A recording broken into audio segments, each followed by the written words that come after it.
if you like what we do here at Off the Deep End and wish to support us, the best thing you can do is to share it on your social media. But also, you can tell your mother, sister, cousin, auntie, the kid that's walking by you down the street, your gym crush, anybody about the episode you're listening to and why you liked it. There's also another way to support us, and it's to go to the link posted in the description and on our Facebook page. And when you become a subscriber, you'll have access to subscriber-only content and ad-free listening for every single episode we put out. No matter what you choose to do, I do greatly appreciate you for tapping in, and please do reach out to our Facebook page so we can chat. Tell us what you feel, what you think, what you don't like, what I could improve upon. At the end of the day, this is meant to be a conversation starter. And just to be completely open and honest, every single penny that goes to the Off the Deep End program with subscribers is going to help other people by spreading the word via ads or getting new microphones so we can have more people at a time. And I really do appreciate every single listener. So thank you so much. I hope you have a great day and don't pass the pain. All right. Thanks for making the trek all the way up here, man. I really do appreciate it. Yeah, no problem. Sweet. So why don't we talk a little bit about your childhood? Tell me what it was like growing up for you. Yeah. So growing up, grew up with my dad. Would spend the weekends with my mom. It was usually every other weekend.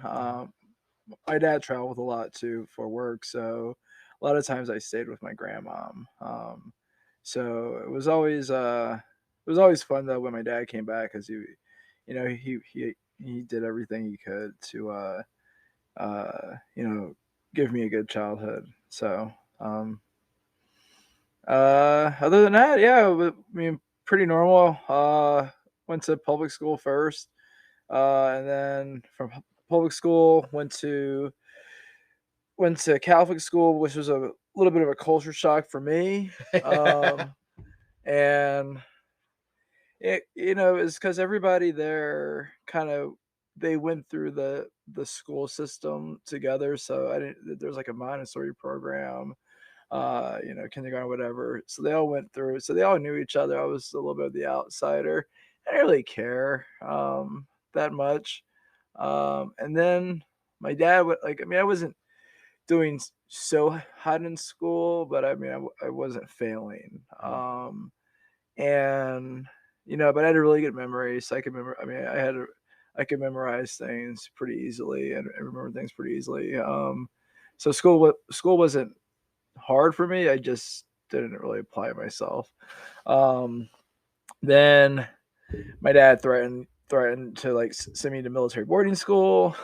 Um, and so I called his bluff, and so for high school, I went to a military boarding school called Valley Forge Military Academy in college. And the first year wasn't the greatest year.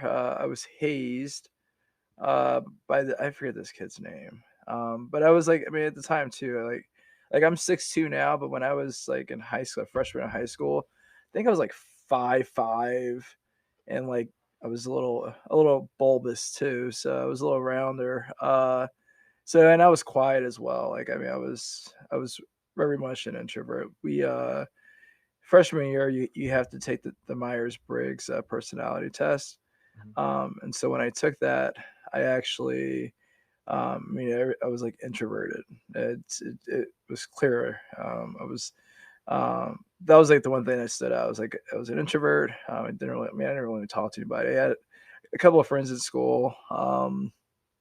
And it wasn't until uh, end of my freshman year, uh, the family took a trip to we normally would go to Ocean City, Maryland for our like family vacation, like in the summer family vacation. At the time, my uncle George, uh, who was a chef, and also a bodybuilder at the time, he every morning he run the boardwalk, the Ocean City boardwalk, and so like one morning or one day I was like, hey, can I go run with you? And that kind of started it. So um, I got into running. I was really good at it. So my sophomore year in high school, I joined the cross country team. Um, and it was pretty easy for me. And then I also joined this other. So I joined this program called Raider Challenge, which my school had a junior reserve officer training corps, also known as JRTC, and everybody was required to take it. But like one of the extracurricular activities that you could do besides just sports was Raider Challenge. So that was another thing that really got me. It got me out of my shell. It got me more competitive and more. Really started to just like it really helped build my confidence. So I couldn't do push-ups. I started doing push-ups, but then like it was almost like going to like basic training all over again. The sergeant who ran it, Sergeant First Class Kingston, who actually just retired just last month from the being a junior ROTC instructor. He really like motivated me and pushed me. He was like that stereotypical like NCO, like just he broke us down. Like we were doing push-ups, sit-ups, running, everything. Just like nonstop. Just like we every morning it was like every morning we wake up early, we do something. And then after school, we're doing something else, and by the time you're done, like you couldn't lift your arms up. It was just really so I did that for 3 years when I was at school. I did cross country all 3 years from sophomore to senior year. And then senior year, I also did wrestling, swimming, and track and field. And track and field was good. I had a fun time with track and field. What events did you do? So in track and field, I did all the long distance stuff. So I did the long distance medley. We actually, the group of us, we actually set the school record for the long distance medley, which was really cool. And then we the 400 and then the 4x4. Wow. And tried to do the triple jump, not coordinated. Anything that required any type of coordination just wasn't happening. If it was like run a straight line, run around this oval as fast as you can, I'm good. I can do that. Anything that required, like, I mean, they wanted me to do hurdles.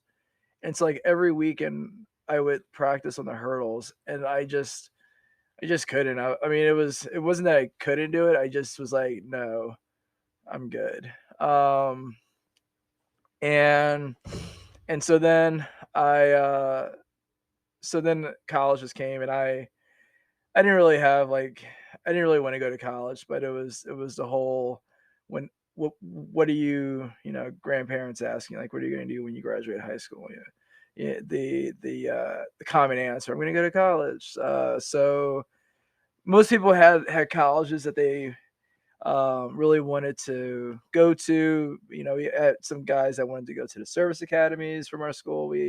One of my friends was like from freshman year until senior year, he had the hard on for going to the Naval Academy. He wanted to be a Navy SEAL, got rejected by the Naval Academy, and then but he was accepted to West Point. So every year he'd always go Navy, beat Army.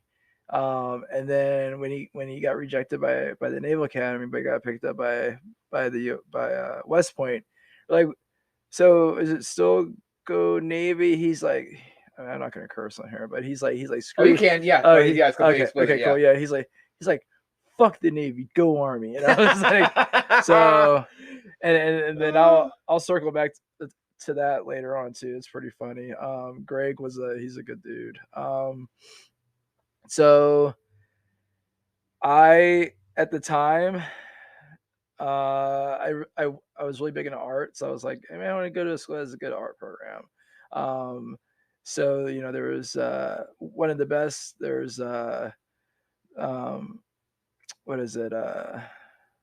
There's Rochester, there's Rhode Island Institute of Art, and then there's Savannah College of Art and Design. So those were like two of the big schools that I wanted to go to.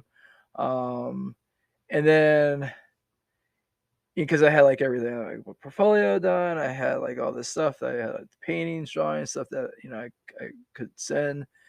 And then I just realized like that, like it was more for me. I enjoyed it, but I just couldn't see doing that as a career. And I wanted like a fallback. So I was looking, oh, I can do, I can do like a double major. But if I went to like a strictly like a strict arts only school, it'd be kind of hard to really kind of broaden the horizon. And I didn't want to go to school, and I wanted to go to school on the East Coast. Like that, I had my heart set on going to like the University of Hartford. Not Yeah, the University of Hartford. There's a few other ones too, but they're all like outside of Pennsylvania. Like I didn't want to go to any schools within Pennsylvania.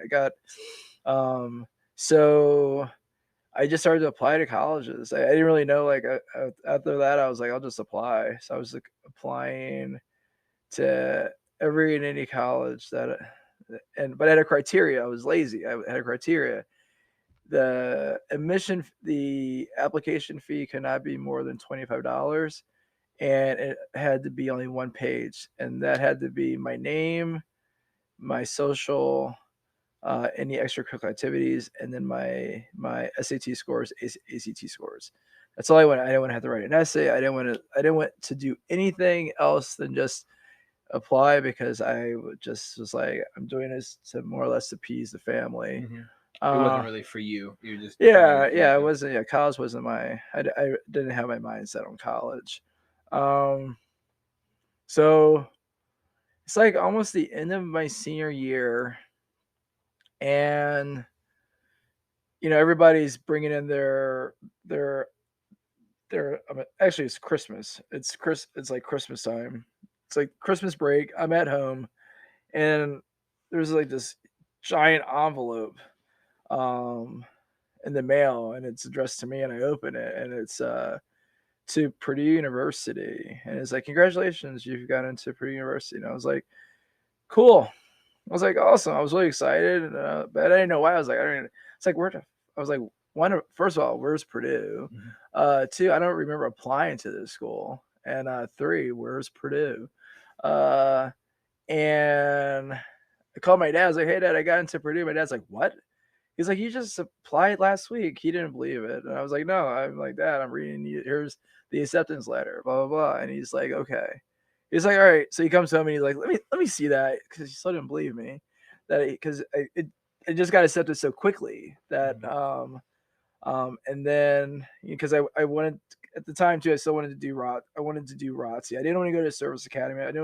Did not want to do another 4 years of waking up at the butt ass early morning and doing, like, I just didn't want that lifestyle. I wanted to like go out, do my own thing. I didn't want to have to, but I still wanted to do ROTC. So I did ROTC at Purdue. I did it for a semester, and it was the problem, and I'll get back to that. The problem with coming from like a military boarding school, and like your freshman year, it's like you're a plebe. So like you have to learn like how to march. You have to, like, you're listening to all the commands, and then as you're going through each year, you're selected to be like in a leadership role. So like um, so I wasn't selected for my sophomore year, but my junior year I was a squad leader, and then the end of my senior year I was a platoon leader. So learning how to do commands, how to teach like right face, left face, all that stuff was like second nature at that time. So I go to ROTC at Purdue, and so you have like your MS1s, which are like your freshmen, MS2s, it's like your second year, threes, fours. So your MS4s are your like your seniors, like the guys that are about to graduate and get their commission, or if they've earned their commission and they're just waiting to graduate.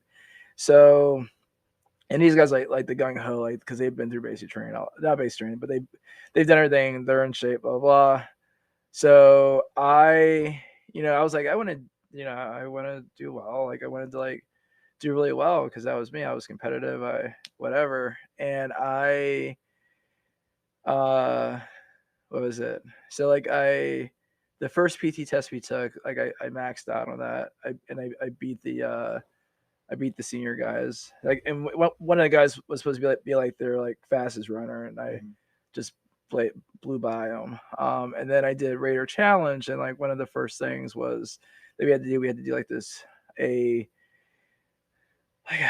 don't know how many miles it was. It was pretty long though.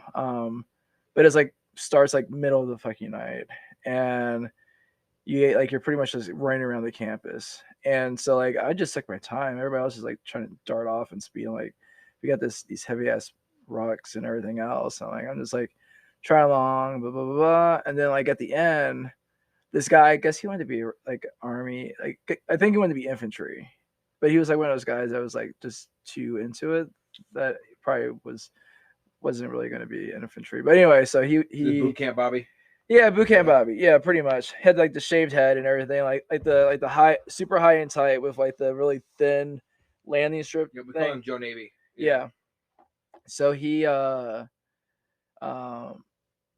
in the lead, and then I was slowly catching up to him, and then I just passed by him, and then that's when like everything like just went downhill. Like the MS Force hated me because like I smoked their top guy. Yeah, I smoked their top guy. I was smoking them.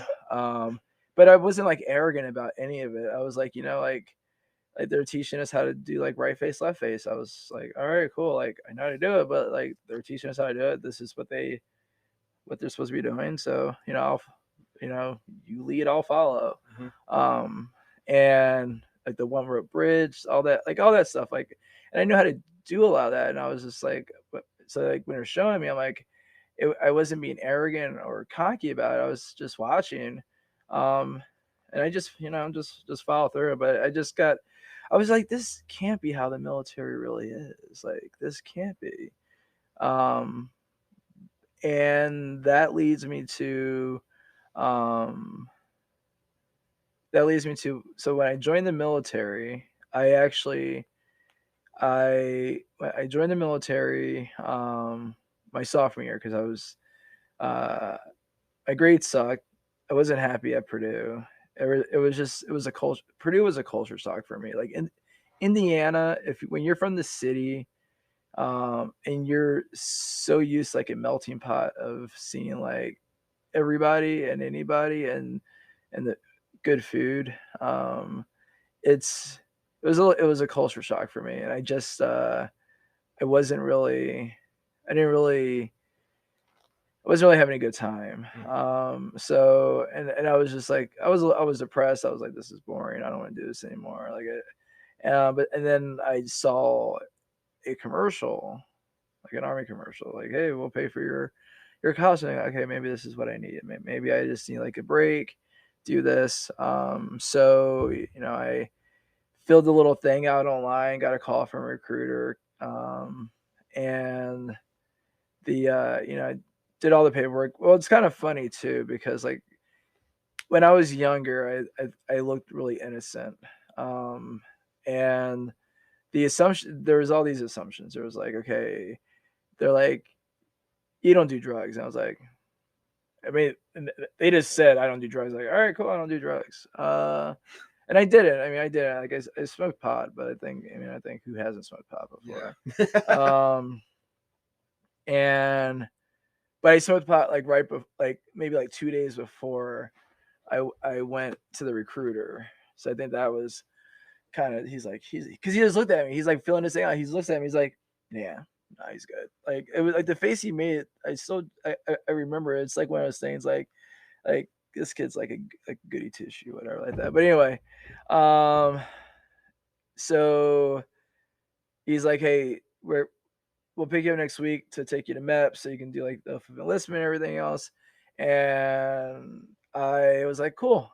And then I'm in my stats class, September 11th, 2001. I'm in my stats class, and one of my friends, I was like, she comes in, she's crying. I go like, what are you crying about? Like, first of all, I'm like, why are you late? And then second, like, why are you crying? And she's like, I think my brother's dead. And I was like, what do you mean? Because her brother at the time was in the Navy, and he was working at one of the towers. I don't know what he was doing there, but so I was like, what do you mean he's dead? She's like, you don't know? And I was like, no, I've been in class. Like, I don't have, this is, for you all that are listening, this is before cell phones actually had the internet on it. Like you didn't have that. It Yeah, was you had yeah. this is back when the Motorola, the Razors, No, before the Razors. this is before the Razors. This is the Nokia brick. Oh, the brick. You could get it wet and it still worked. But anyway, so I'm like, no, I don't know what happened. And then she's like, a plane crashed to the towers, and I was like, are you kidding me? And she's like, no. So, when the class ended, I rushed back to my dorm room, and I get back and I see the second plane crash into the tower, and I'm just like, the fuck's going on here? And my roommates are and I just hear people like walking around the campus like, they're going to start to draft, blah blah blah. This is going to happen. And then the recruiter, he shows up, and I'm like, I'm ready. Let's do it. Let's go. Let's go. And he's like, hold on, high speed. I didn't know high speed was like an insult. But he's like, hold on, high speed. We everything's closed because of what happened. And little known fact about Indiana was on a heightened alert because if you've ever seen the movie The Rock, that VX gas, it's in Indiana. And so there was concern that there was going to be a plane that was going to try to hit the VX gas location. But then in my head I go, it's fucking Indiana. Like nobody even knows where this state is. I actually had to look up where Indiana was on a map before I even like right after I got it said, I was like, Indiana, where's that at? Because I totally forgot that where Indiana was located. I didn't know. I was like, oh, it's just right there by Ohio. Like it's cool. But anyway, so it didn't really change my attitude about joining. Because I really just I just needed a break. Like I needed a break from school. I wasn't happy, and so I didn't tell my parents. And it's Christmas time, and my dad's like, so what classes are you taking next year? And I'm like, well, I'm not taking any classes. I'm actually joining the military, and I'm going to be in boot camp right after I go back to right before school starts. And he's like, what? And I'm like, yeah, I really just I kind of need a break, and I need something to help refocus. And he's like, and of course he's concerned because of what happened back in September. Um and then another one of those signs, like, if I should do this, if I shouldn't do this, give me a sign. And that night In the Army Now was playing. And if anybody's watched In the Army Now, the Pauly Shore's character and Andy Dick's character, they join the army and they become water purification specialists, which are in military terms 77 whiskeys. And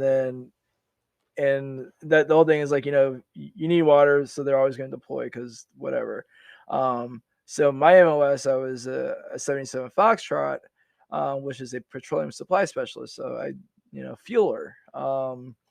So of course and I was in a quartermaster unit. So quartermasters are always going to get deployed because they need us. And my dad was like, you guys are always going to get deployed, blah, blah.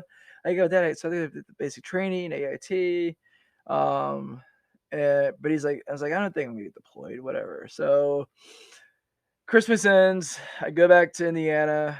The recruiter picks me up, and then he also picks up this another guy who's like one of my best friends. We went through basic training AIT together, Dan Mobley, and they take us to the hotel.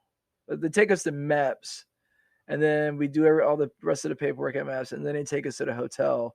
And then that morning we all get up, and we're on a bus to Fort Jackson. South Carolina, relaxing Jackson. And we're there. And did we take a bus? No, I take it back. Rewind. We took a plane, I believe. It's been so long. It's been so long. Anyway, we took some mode of transportation down there, and we get there, and then, the drill sergeants come on, and they're like, get off the bus, blah blah. So we get out, we grab all our stuff, and then we go to our barracks. We get like our linen and everything, and then it's like 3 o'clock in the morning, and they're like, all right, hit the rack. We hit the rack, and it's like 5 o'clock. We have to wake up. Like, are you kidding me? Like, it's 5 o'clock. Like, who wakes up at? You got 2 hours of sleep. So, and then it's like everything. So you're doing everything. So you're buying, like you're getting your toiletries, you're getting everything. And at the time, like, I had very little money. I had very little funds because of college. And so like you buy sneakers, and I was like, I have my flats. They go, no, you need to buy real sneakers. And I was like, so I had to buy sneakers. And then of course, I had my uniform and everything else, and not the uniform. I didn't buy a uniform, but I had just the sneakers for running purposes. And they told you what type of sneakers you have to wear. So I was wearing New Balances. Oh, the worst. I was wearing the New Balances, yeah. So that was even worse because I hated New Balances. But so yeah, first week in basic training was good. I had the platoon was our platoons, our drill sergeant. We had 3 drill sergeants. We had 2 males and 1 female. The male, his nickname was Sandman, but it was Drill Sergeant Sanders. The other drill sergeant, I forget his name. I think it was Lopez, but he reminded me of Wario from the Mario series because I mean, like dead on looked like Wario. And then we had the female drill sergeant. I forget her name, but I remember like she just had this really slow Southern drawl, and she'd always go, "Soldiers, if y'all like a man is only as good as his word. Once he lies, his word is no longer good." And all our things like this lady got hurt by somebody. Like somewhere in the line, she become a wounded warrior. Are you thinking about making a podcast? Spotify has a platform that lets you make one, and if I can figure it out, you definitely can too.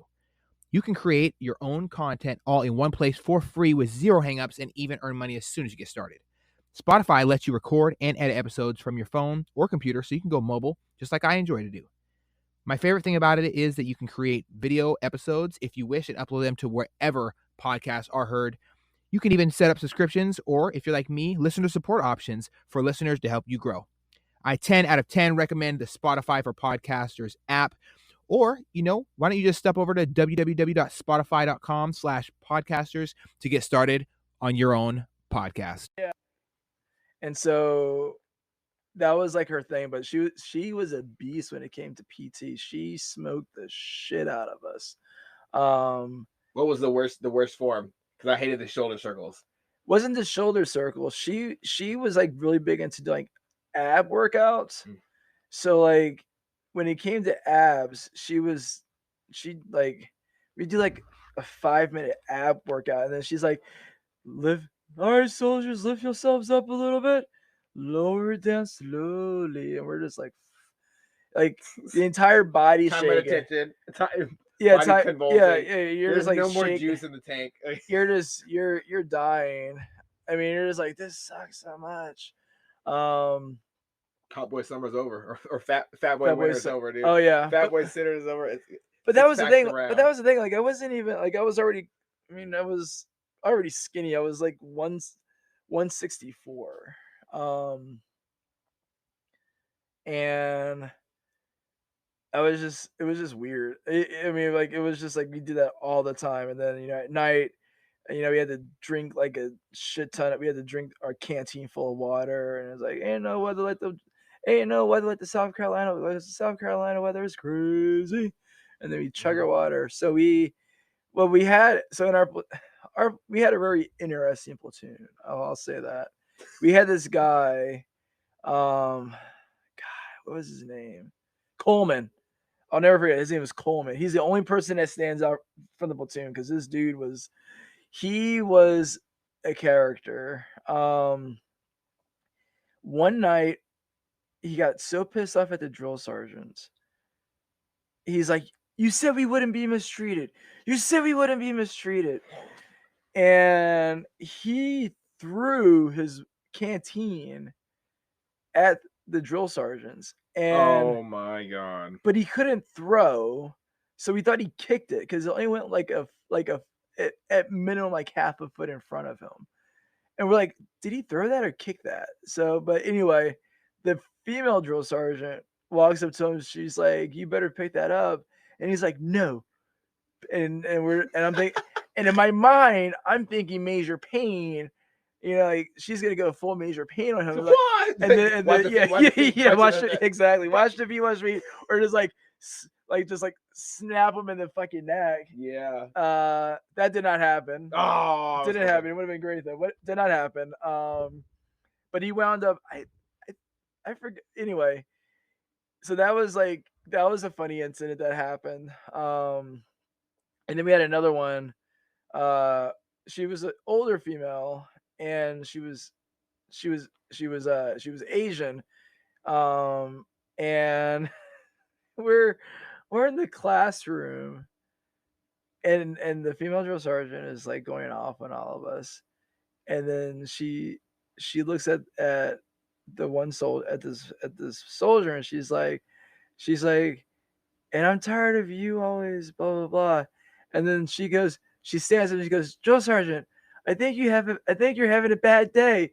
And she's like, "You're giving me a bad day." And so I was like, "Oh fuck." So like, in these tiny ass classrooms, and we're having to like, she's like, "Everybody front leading rest position." And so we're all, at a 45-degree angle. 45, yeah. Jesus. And so we're doing that. There was another guy who was like the spotlight ranger, Lopez. So he's the guy who could call cadence. Every girl loved him. And I remember he gave like this really like passionate speech, and just to cap it off, like he had like a tear come down his face. And then, so the guys were just like rolling our eyes, but the girls are like, "Oh my god, he cares about all of us." And and it was just, it was annoying. Like nobody,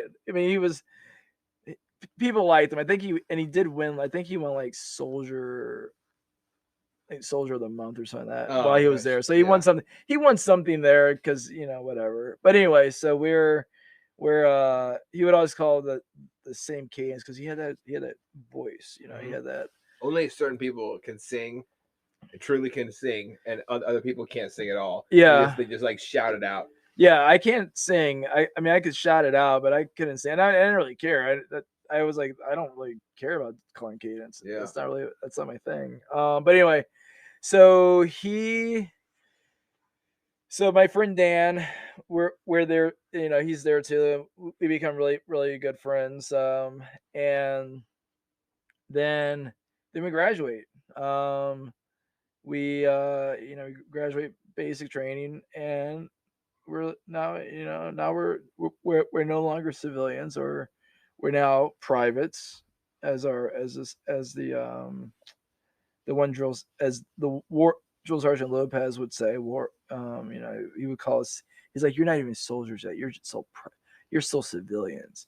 Until you graduate, you're still civilians." And so I was like, "All right, cool, whatever." Yeah, whatever. Whatever Give you that gold star when you go to bed at night. Exactly. Yeah. I don't like ego either, man. It can be so pathetic. Yeah. It was. So there was that, and then we go to AIT. AIT was another one because it was because we're quartermaster, so we are at Fort Lee, and Fort Lee, Virginia, and we did take a bus. So we took a bus from Fort Jackson to Fort Lee, Virginia. We had a drill sergeant Mata. See, you always remember your mortal enemies. Mm-hmm. Drill Sergeant Mata, and so there was Drill Sergeant Mata, Drill Sergeant Mims, and Drill Sergeant Epps. Drill Sergeant Mata hated me with a passion, and I don't know why, but because I didn't really say anything. I was just like, I wasn't talkative. I didn't talk back. I just did my thing. Like Yeah. I did my thing, and that's it. But he hated me. But he also hated soldiers that came from Fort Jackson. So his whole thing was like, you guys don't learn anything at Fort Jackson. So basically, for the next 6 weeks, it was pretty much like it was pretty much basic training all over again. Like he'd smoke the shit out of us all the time. And then we have Drill Sergeant Mims, who was cool. I like Drill Sergeant Mims. He reminded me like if Jamie Foxx was a drill sergeant. Like if Jamie Foxx was portraying a drill sergeant, that would be Drill Sergeant Mims. And then Drill Sergeant Epps was Chris Rock. Like he just had that voice. Like what you talking about, Sergeant? What you talking about? But anyway, so he was cool. And AIT was fun. I had a good time. But referencing in the Army now, because we had done so many push-ups in basic training, now it's AIT, and we're having to drop all the time because we had this drill sergeant who hates soldiers that came from Fort Jackson. Which is really weird because you didn't like ask to go there. I didn't ask to go there. I You just just did. they sent me there, and so he's so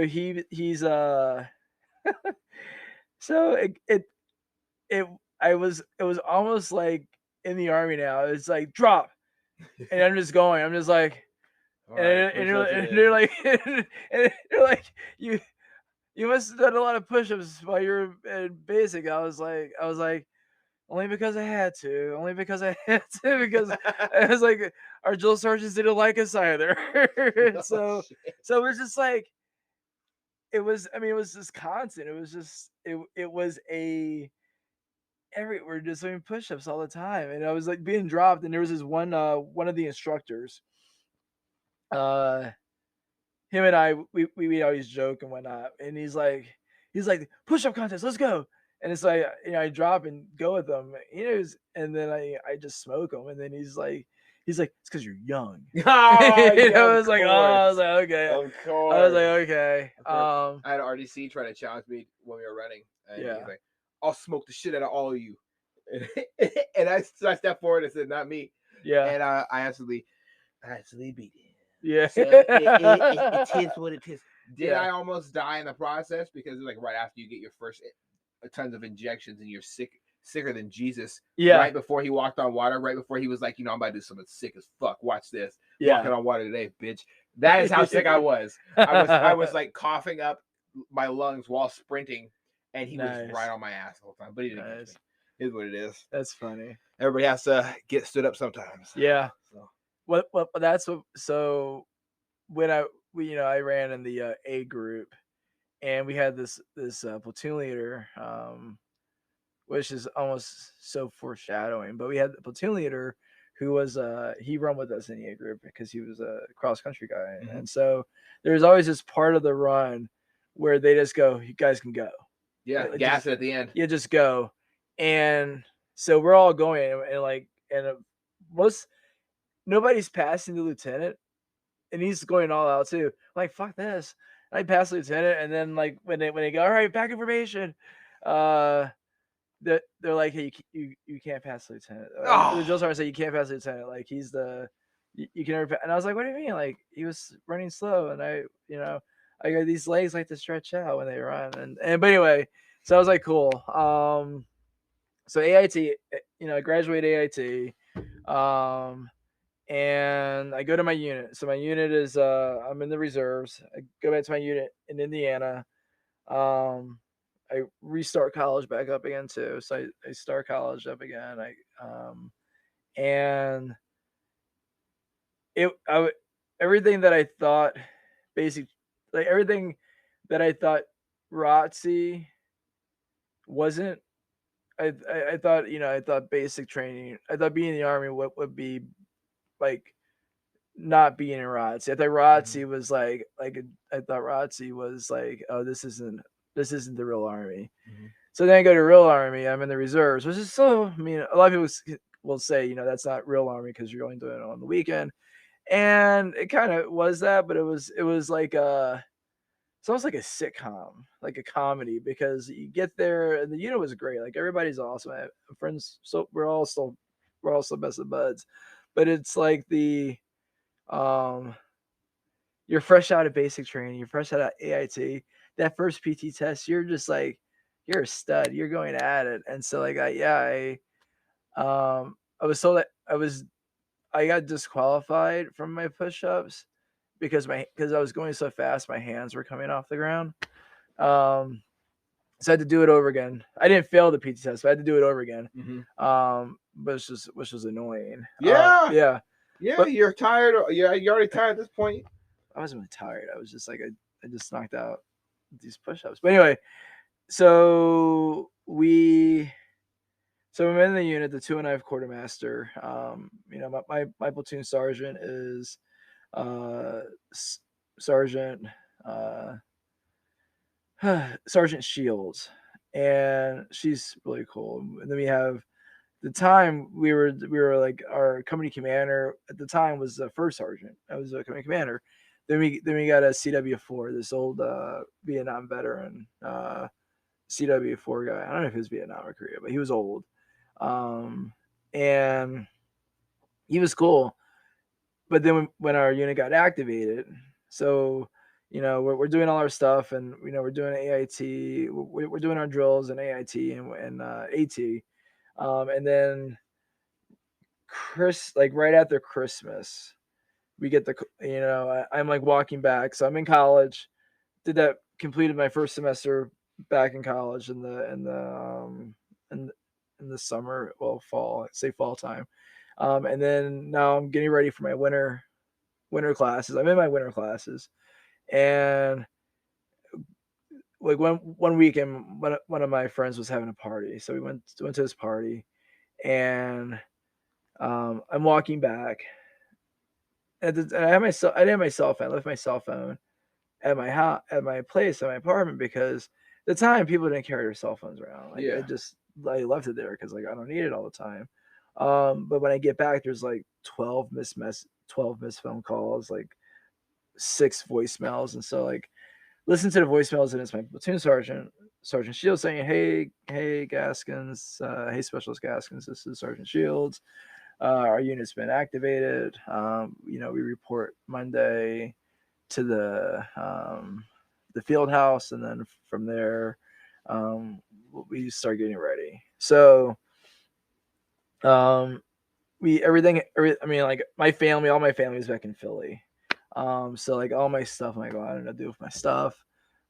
So my friend's parents, Luke, my friend Luke is like, hey, we can, my parents can watch stuff because they lived on a farm. So all my stuff is like in the barn. And I was like, cool, thanks. I appreciate it. And so now I'm calling everybody, it's like almost midnight. Call my dad. Hey dad, I got activated, and he's like, no. And he's like, I was afraid this was going to happen. And so, that Monday, the following Monday, we all showed up, and we're all just like, all right, let's do this. And so a lot of it in the reserves, like back then, like when it first started, it was like we took everything over there. So we had to get like all of our trucks ready. We had to pick up trucks that were in different locations, but then you also have to have like a threshold of people. And our unit was really small. We had people who couldn't deploy because they're old, or they had some type of medical issue. So we had the command unit, the command that we fell under was at the time the 88th Regional Readiness Command. I think now it's part of the 310th Sustainment Command now. But anyway, and it was all pretty much the Midwest. So we got people from like most of our unit came from Minnesota at this point. We had some from Ohio, and so we're all there.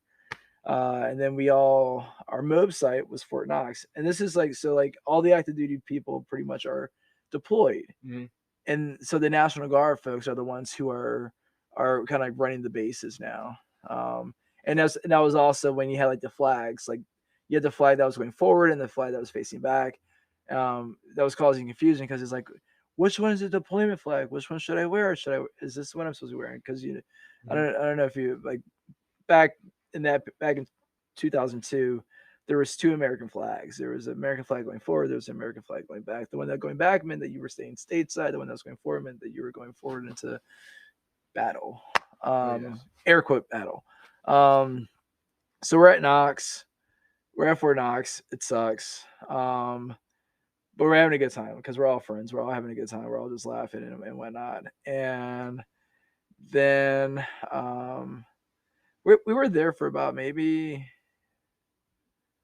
I want to say like 3 weeks because we had to wait. Because at the same time, like I said, everything, it wasn't how it is now or how it was when you would go there, you just fall in on equipment.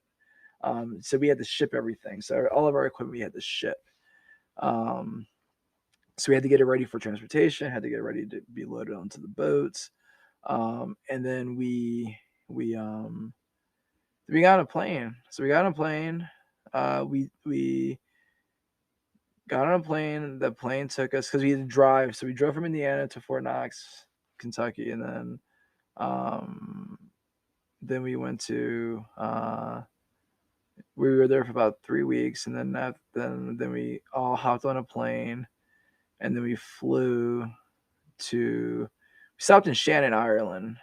That was the first stop, and then from Shannon, Ireland, actually no, it wasn't Shannon, it was Nova Scotia, and then from Nova Scotia, I think Germany, and then Germany, Kuwait. I mean, landed Kuwait. Like I think they always have people land in Kuwait like at night, so they're not shocked by the heat in the morning. But it was still hot. Were you flying to Stuttgart? Huh? Stuttgart, Germany? Maybe. I forget. One of the either Ramstein or Stuttgart. I forget. Yeah. It might have been Ramstein. It was one of the German bases. Mm-hmm. But anyway, so we land, and at the time, we get there. Now we're waiting for our equipment to be shipped for the ship to come over. So we're in Kuwait, and we're in these giant clown tents. These tents were huge. They were massive. And it's like all the guys are in this massive tent. We have our cot, and we have enough space for our 2 duffel bags. And it's hot. It's just it's hot in the morning, it's hot in the night, it's hot in the evening, just hot. And it was a mile to walk to the DFAC. So we had people that just didn't want to, were like, fuck that, I'm not gonna walk in that fucking heat. Mm-hmm. So we had people that wouldn't eat. People that wouldn't eat, and then one of the guys, so they gave us like all these water bottles, like these boxes of water to drink. And was like, this isn't so bad. And one of the guys, my buddy Mike Foster, one night we played a prank on him, and we took all the water bottle boxes with water, and we just surrounded his entire cot with it. So when he woke up, he was like entrenched in like, water bottles. So it was funny. He didn't really seem phased. He's like, all right, cool. Now I got water in my station, in my area. But we were really big into drinking doing like the tea, the sun tea. So we get like the Lipton tea packs that came in the MREs, and we were eating. It was at the DFAC you could eat. The DFAC only, they would rotate breakfast, lunch, and dinner. But for the rest of the time, we were just eating MREs. So like everybody got 2 boxes of MREs to themselves. So like eating MREs for almost like 2 weeks straight, and it was fucking horrible. I hear everybody talking about the MREs, and I've had them a couple of times where I was like camping or stuff, or doing some military simulation stuff with my stepdad who was in the military. But for a lot of times, I wouldn't wish it on it. Like I get it, it's a great thing when you need it. However, I wish there were more 5-star meals for our people who are active duty and stuff like that. Oh yeah, you know what? But it's gotten better. That they have everybody had like what they liked, Okay. you know, like, so it was like you knew what was in those boxes, like, so you knew if I got this box, I know I'm gonna get this. I always like they had like a it's like beefaroni type thing, and it was really good. But it came. Only reason I liked it is because it came with the time it came with this poppy seed pound cake, which is fucking amazing. Yeah, yeah. I could Dry. imagine. It was dry as hell, but it was amazing. So now fast forward, all our stuff is now has made it has made the voyage, and we are now ready to go. Our vehicles are staged. We're at Camp Virginia. Our vehicles are staged, and we are now ready to roll into Iraq. And it's so interesting because, like, I think about how we rolled into Iraq. We only had the Kevlar for our, like, just like the Kevlar. We didn't have the plates. Okay. So is that the green one, the green BDU camera? Yeah. So we and we didn't even have like the desert camo ones. We just had like the BDU green flak vest. That's the same one they gave to all the aircraft carriers. Yeah, that's all. That's what we had. And so we're just kind of chuckling about it. We're like, this is really crazy. Like, I can't believe we're really in Iraq. And so combat zone like this. And so, like, you know, there's like doors off the Humvees. I mean, it was just crazy. And so, like, and at the same time, these vehicles are not really like holding up to the strenuous journey that we have to go on. So, like, I don't know how many times like the convoy just like broke apart, and so it's like we're just like man, this fucking sucks. Because, like, I think right before that the whole like Jessica Lynch thing happened, and so we're trying not to like have that happen, but still it was just like we didn't have like we didn't have like any radio communication either, so it was like you're just following the person in front of you, and got to a point where basically there was like maybe 6 of us, and we're just like, where the fuck is everybody? Oh no! So we just like pull over. We pull over to the side of the road. Like we like have our rifles. We're like, you're in Iraq at this point. In Iraq. We're in Iraq at this point. We're in Iraq, and we're just like side of the road, and we're just like, you put out your thumbs or ask for like. No, nobody's riding around, but we see these guys. We see these guys, these 2 Iraqis walking. They're walking 2 camels, and like just in the far off, and we're just. And we're like, hey guys, they wave back at us, and they walk over and they say hi. I mean, they're like hey, and they they're asking for water, so we give them some water. But then we we're still waiting. We're like, where the hell is everybody? Because there's nobody coming in from the back. And then all of a sudden, here comes like this one of the Humvees like speeding by. And he's like, we'll be back for you guys. We're gonna get the rest. So they fucking it's either the XO or the company commander, and they're just like speeding down this highway to get everybody else. And so like we see them coming up, so we all hop in our vehicles and drive off. So the first place we stop at that night, because we had to get gas and everything else, was Scania. At the time there was like a Scania 1, Scania 2, and that's like in southern Iraq. And we sleep in our vehicles. So we wake up in the morning, and there's just like we're just surrounded by like Iraqi kids and Iraqi old people, and they're like trying to sell us stuff, trying to ask us for food, and we're all just like, what the fuck is going on here? I could imagine waking up surrounded. It could be quite an interesting thing, and you never know who's who there. Exactly. So you wake up in your Humvee, you're surrounded by a bunch of strangers, right? My mom told me not to talk to strangers. What did you do? I was like, I looked at my TC and I go, hey, there's like Iraqis around us. And he's like, what do you mean? I go, like, there's like a bunch of Iraqis like just like hanging around our convoy. And so so we're just like, what the fuck's going on here? It was So we all get our vehicles and we're like trying to get them out the way, like go away, go away. Because we had to leave because this base wasn't secured. It was just a feelings point. So we so like the XO, fucking this guy, he was from Oklahoma. He's like taking his rifle. He's like, get up. He's like, back up. And he's like charging. He keeps on charging the rifle and ejecting. No, he's not ejecting rounds. Okay. No, he's not ejecting rounds. Okay. But he's like charging like to scare the Iraqis, and so they scatter, and so then we get back in our vehicles and we continue our trek to where we're supposed to go. So we wind up at this place called Al-Taqiddum Air Base, which was Habaniya. Some people call it the TQ. So we're there. We're on like one side of the base. On the other side of the base is the 3rd ACR, 3rd Armored Cavalry Regiment. And now we're like, okay, what do we do? So that first night there, it's like it was hot, but we had like these old Iraqi barracks that we were gonna live in. And so a few of us, I was like, it's too hot to be in this building. So a bunch of us slept outside. Well, a sandstorm happened that night. So we wake up in the morning, we're just covered in sand, like our sleeping bags. Like we wake up and we're just sand. Mind you, we have not yet showered at all.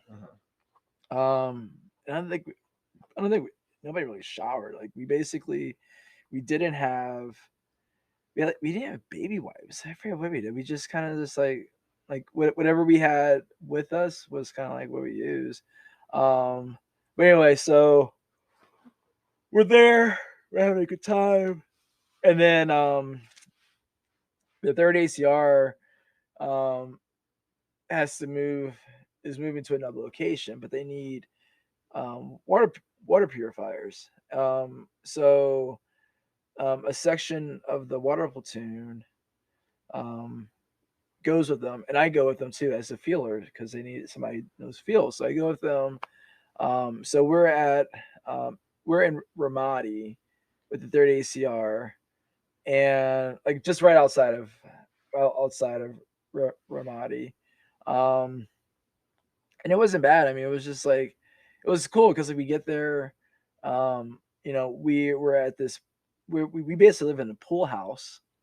So it's cool. It's nice. We have running water. We can take showers, but the water we're sucking water from a lake to put into the pool, then taking that and then purifying it. And I remember because we did have running water. We had a shower, but the water didn't really matter if the water was cold or not. But I remember I bought like this water jug, this 5-gallon glass of water jug, and I brought it because if anything, this would be great to make a shower, like just like a ready-made shower. And so I jerry-rigged this thing where basically you fill it up and you just tug it and it hoists the thing back up, but there's this water bottle that I've kind of attached to it, and it the water bottle, I poked holes in it. Yeah. And so when the water comes out, it's actually like a shower head. That's awesome. But it also catches it too. So so you're not using all the water at once. And it was funny because my platoon sergeant and all the other folks who were with us were kind of laughing, like whatever, blah blah. Like Gaskins made this thing, blah blah. And so I made it, and then they were making fun of it, but my platoon sergeant, because I left and went back with the unit back at TQ eventually, and when we were all redeploying, she's like, you know what? We made fun of you for that thing, but it's still there and we still use it. It lasted. So but then going back to Ramadi, it was cool. I learned how to do the water purification stuff. We had 2 reverse osmosis water purification units, ROPUs. They were 3,000 gallon ROPUs because the unit that we were with only had a 1,500 gallon 1,500 gallon per minute ROPU, which is tiny. And to produce enough water for the base and the outlying bases, it just wasn't practical. So we did that. And it was cool too because I got to do stuff with fuelers. I got to work with like their aviation guys. So I got to fuel some a couple of Chinooks, a Little Bird, a lot of Hueys. And what I liked about it, I mean, what I really liked about it was just like, you meet cool people, like you meet some interesting folks while you're there. And I'll never forget, like the Army, like opened my eyes to like I don't know, hate saying it, adultery. But basically this sergeant from this other unit and this other sergeant, I thought they were a couple. And I remember I just remember like we're doing this farewell thing because the soldier, she's redeploying back, and they go like, she says she's like, they're like, so and so's really gonna, while they're talking about like her going away speech, like, she's gonna enjoy her time with her husband. And I was naive. I was very naive when I was young, and I was like, but I thought so and so was her husband, and people are looking at me like what? Like what's going on here? But anyway. So adultery is a huge issue. Yeah, it was ridiculous. I've seen arguments on the pier. I deployed with a guy we had to pretty much watch for the last like 5 months of deployment because his wife cleaned out his house. Oh wow! Screwed him over and found a new relationship with somebody while he was deployed. Yeah, and he was like going out the deep end and stuff. So yeah, adultery is a really big issue, not just in the military, but also back home. And I think people freak out. It can unravel somebody. Oh yeah, yeah. And so basically, so that happened,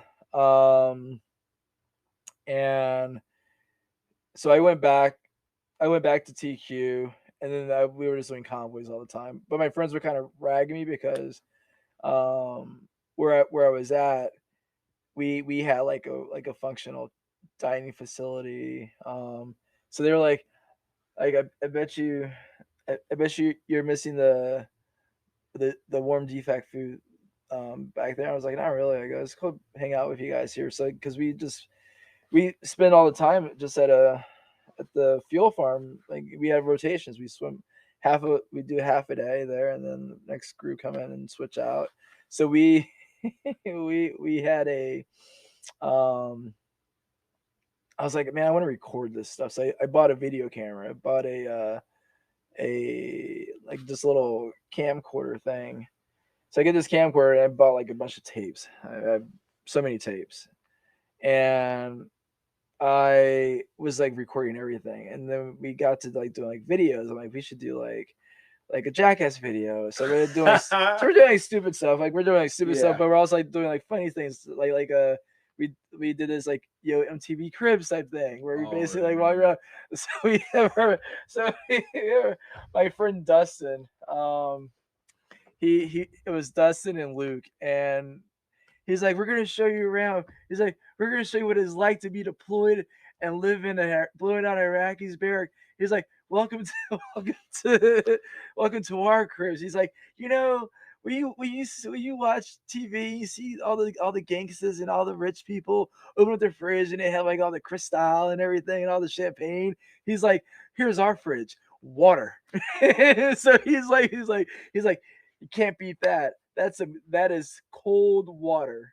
And he's like, and so we're walking into like our day room, which was once a bathroom, but now it's now our hangout area. And so he's like, you see these couches? These are some nice looking couches.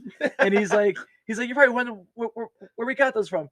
Wait, I don't know if y'all remember, but there was these guys named Udi and Kuzi Hussein. Guess what? Well, after they got blown up, we stole these bitches. so he's like, thank you. He's like, thank you guys. And so we so we had like, he's like, normally people have like one remote. We got like 5 because like we don't know which one's gonna work the TV, which one's gonna work our little portable DVD player. So we're just like we do like all these videos. We do we do that, and we kind of like each one. We kind of like make fun of somebody. We do like a jackass thing where we lock our platoon sergeant into his room. Oh God. And so we're knocking on the door. We're like we're knocking on his door, and he's we're like, let us in. He's like, let me out. We're like, let us in. So we're messing with him. We I mean, we had, like, don't get me wrong, we had fun. We did have a good time. You have to. Yeah, you know You what? have to. We made the most out of it, but one of my most favorite memories was we had this the unit that we were with, that we fell under, this National Guard Brigade Support Battalion. I think they were the 142nd. They were like, hey, we're gonna do like a mandatory fun day for Thanksgiving. And we're like, okay, cool. But they're like, it's gonna consist of like who can eat the crackers without drinking water. From the MREs? For the MREs, yeah. And that's like damn near impossible. Damn near impossible. Like one bite in your mouth is all like chalky. It's like you smoke the world's fattest blunt exactly, ever. exactly. But then they went like a talent show thing. And so I was a very creative mind. And I had been kind of like wanting to make fun of the command sergeant major, because the command sergeant major had a thing about making sure that people had their gear with them, their TA-50 and the tactical assault gear. And so basically, one night he had this gator, like a John Kelly, like a golf cart. He drives this golf cart around the compound, like searching vehicles for their like their helmets or any type of equipment. Oh, and so our company commander pulls up, and he leaves his helmet in the in his Humvee. And then the sergeant major's driving around. We're just kind of laughing about it. And the sergeant major, we're all outside. We see the sergeant major just gank our company commander's Kevlar.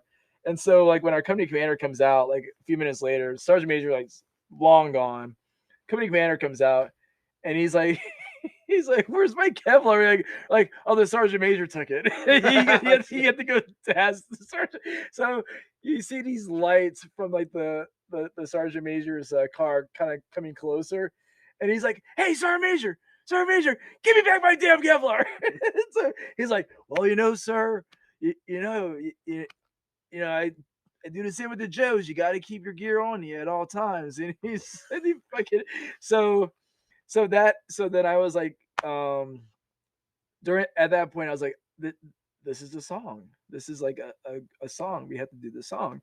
And then we also had this incident where the sergeant major couldn't pronounce one of our guys' names. And his name was it was Kilgore, but he kept calling him Kilroy.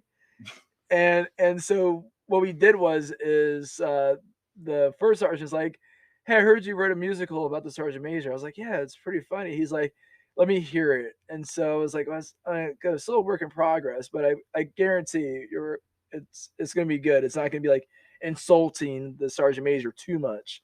So it was a skit with music, and it was basically my buddy Maxfield Dustin. He was the battalion sergeant major. So he was the battalion commander. The battalion commander's name was Morrow, Lieutenant Colonel Morrow. His name was Lieutenant Star Commander Tomorrow. And and then the sergeant major, his name was Sergeant Major Handy. And so my name was my name was Sergeant Major Handful. And so I'm making a hand job. No, it wasn't good. No, we had to but you had to keep it kind of PG, right? I had to I didn't want to get in trouble. I wanted to be so we had like these big ass, so we had like these cardboard cutouts of like the names, like the ranks. So we duct taped it onto ourselves. Oh, yeah. And one of the guys, Benjamin Hurst or Benny J, played our friend who was Kilgore. So we actually called him Kilroy. And so we had this box, and we had like this MRE box, and we write Gator so people know that we're driving in our Gator. Yeah. So I'm gonna set the scene. So it's the actual battalion sergeant major and the battalion commander are sitting in a chair watching these skits happen. Our skit's the last skit, and they're laughing, they'll have a good time. So I get up there. We have a microphone. We have a microphone because like at the time, the first sergeant was like, "Hey, before you do this, let's see how the other ones do." So the other ones were kind of making fun of the sergeant major and the battalion commander. So he's like, "Okay, you're good. You can do it." I'm like, "Well, we're gonna do it anyway." But anyway, so we get up there. We have our Gator. We have our remote control. Well, not a remote control, but we have the mic. And it was so like the it was basically like me and the so I was the sergeant major. My friend was battalion commander, and we we're basically riding around in this Gator, and we see this soldier. We go, "Oh, sir, we need to stop. We need to stop." He's like, "All right," and I get out and I go, "Hey, soldier, what's your name?" And he's like, "Kilroy." I'm like, "Kilgore," and he's like. Kilroy, Sergeant Major, Kilroy, and so people are kind of chuckling, and then he's like, "What are you doing?" I'm like, "What are you doing for Thanksgiving?" And he's like, "I don't know yet, Sergeant Major." And he's like, "Aren't you thankful for something?" He's like, "I think so." He's like, "But what are you thankful for, Sergeant Major?" And then I go, "Well." And then my buddy's like, "No." He's like, I'm like, "Oh, sir, you never let me get to do the song." And he's like, "Well, it is Thanksgiving. Go ahead, Sergeant Major, do your song." I go, "Well, right around in my Gator, wasting time. Stealing TA-50 is a little hobby of mine. Just ask Captain Jackson. I saw his 3 times." So we did this little hoedown dance. So as soon as we do that, like, eruption. The sergeant major is like laughing his ass off. The battalion commander is like laughing at pointing at him and laughing like, "They got you it." did it to yourself. So at the end, we won. Obviously, right? but everybody's like applauding, and then the sergeant. So now I'm on the sergeant major's radar. Okay. so every time I would see the sergeant major, he's like, "Hey, you're that specialist that wrote that song about me." And I was like, "Fuck, he knows me." Oh no. Yeah. So we did that, and then they asked me to do like another one. I did one for like Christmas, and it was terrible. I didn't want to do it. Yeah, you have to do things when you want to. Yeah. So it was I was wasn't Santa Claus. I was like Randy Claus, and I gave people toilet paper because everybody needs to wipe. And I did like a Weird Al Yankovic song. So it was horrible. I because I didn't want to do it. We were told like we were gonna be home by Christmas. We were still fucking there. Oh my God, yeah.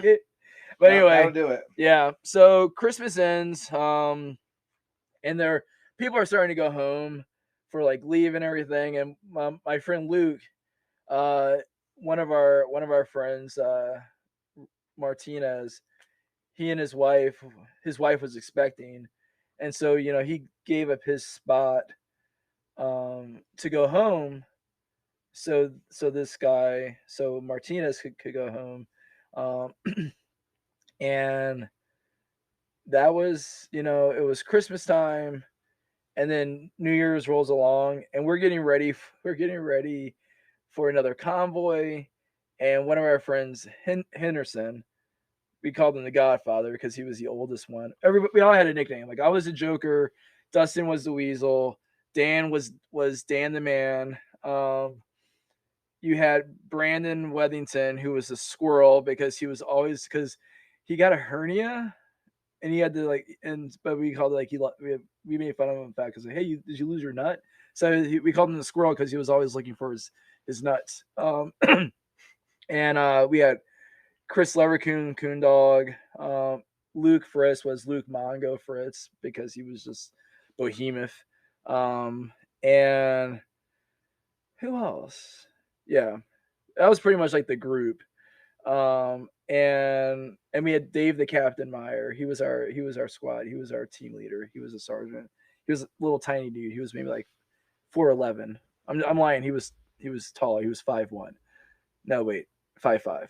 Anyway, he was short. And he was a little. He was small in stature. But it's the New Year's Day.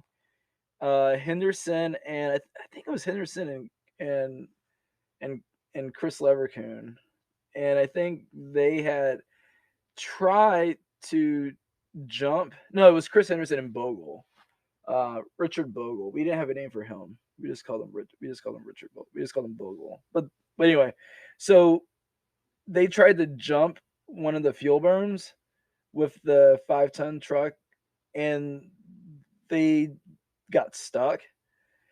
So the mechanics who were working pretty much every day, January 1st was like their only day off. That was their only day off. But here they are on their day off having to dig this truck out because Henderson and Bogle thought they could jump a berm with the fuel tanker attached to it as well.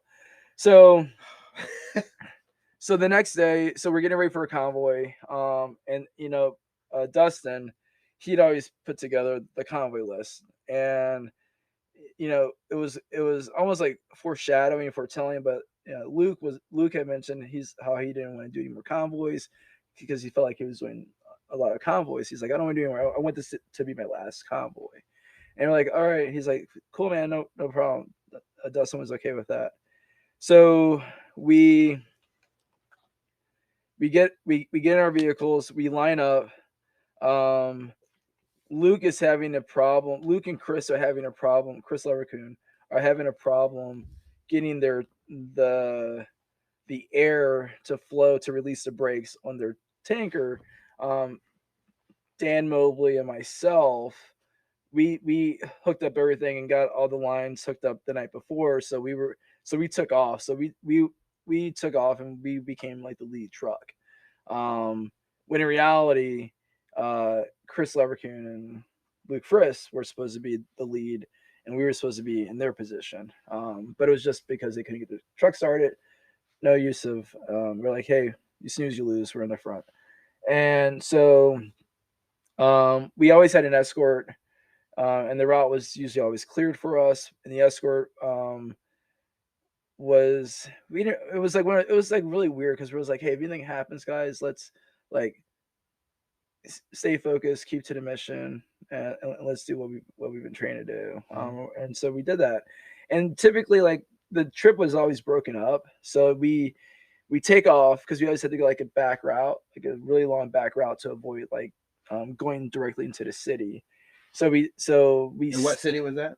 You had we're headed to? Ramadi, Ramadi. Oh, so you're still right outside of Ramadi. Yeah. So in the hot spot. Yes, yeah. So we're still in the Sunni Triangle, Route 1.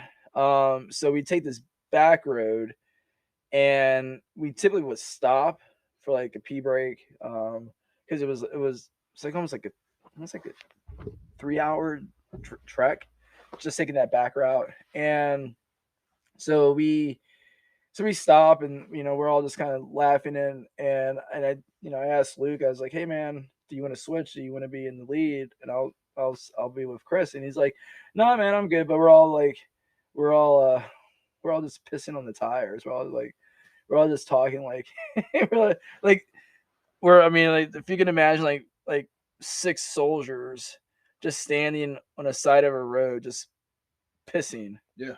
And just talking and conversing. That's what we were doing. And so he's like, I'm like, all right, are you sure? He's like, yeah, I'm sure, man.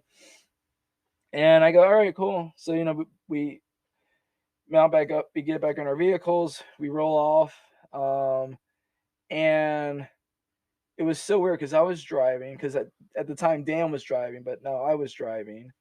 And like we drive into the city and just had this eerie feeling. This really eerie feeling, because like there's normally do we need to? Yeah, okay. Normally the city's always packed there's always like, you know, we're like trying to get cars out of our way, but this time was like this wasn't it. It was like there's somebody there. Grant you, we don't have radios. We have no way to communicate with each other. So zero comms. Zero comms. No comms whatsoever. And as we're driving, I see like this rock for me. I see this oddly looking rock formation, and I'm like, that's really odd looking. I mean, he's like, yeah, he's like, Dan's like, looks at me. He's like, what do you mean? I was like, just that thing that doesn't seem right. And then, like, a couple seconds later, boom, and then I look in my rear view mirror, and I see a truck, one of our trucks, like being lifted up by like this giant ball of fire. Like it lifted the truck up and actually spun it around. Like it looked like something from the movies. Like, and when you know, we're trained, like when you get attacked, you're supposed to keep on going because you don't want to put other people in harm's way by stopping. So we pulled forward, and then I stop. We provide cover fire because we're getting shot at, and we look back, and I'm like, what the fuck happened? And I see, and Dustin, he's the driver, and he throws his helmet at the windshield of his truck inside, and he breaks it. And then I'm like, what the fuck happened? Who got hit? And we're like, he's like, Dave just ran back out there to go take care of what's going on out there, and I'm like, and so we're like, we gotta go. Like we can't just sit here getting shot at. We gotta go. And so we went to the base, and we're like, hey, we're hit. Like we just got attacked. Like I don't know, and they're like, no sense of urgency whatsoever. They're just like it's like they didn't even know like what, like the people at that base like were like right outside their base. They didn't even know anything fucking happened. And so you at the point where you were hit, you weren't far from. Yeah, we were like, the base was maybe like 5 minutes away. And